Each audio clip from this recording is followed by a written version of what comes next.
หนุ่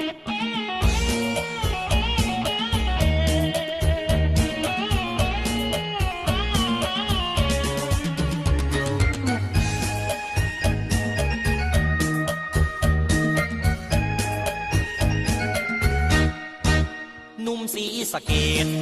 ภาษาเว้าควนฟังแล้วบ่มวนคำเว้ากินไปโตเฮาสำเนียงบ่หวานบาดใจคงบ่มีไผอยากได้เอาไปเฮ็ดแนว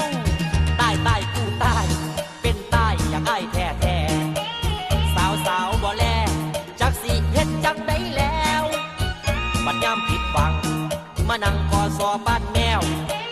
มักไผกะแล้วแนวเขารู้บ่หลอบ่มีเลยบ่คนที่จริงจังจริงใจที่พ่อสิได้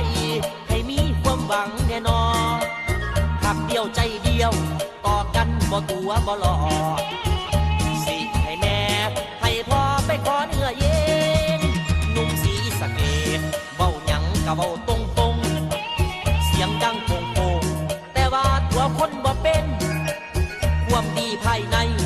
บ่มีผู้ใดแนมเห็นคือแต่ล้อเล่นเสียเส้นน้ำตาไหลยาว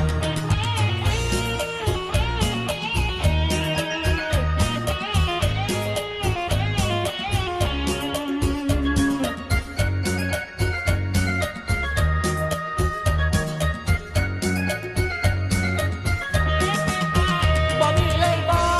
คนที่จริงจังจริงใจที่พ่อสิได้ให้มีความหวังแน่นอนหักเดียวใจเดียวต่อกันบ่ตัวบ่หลอสิให้แม่ให้พ่อไปขอเนื้อเย็นหนุ่มสีสะเกดเว้าหยังกะเว้าตรง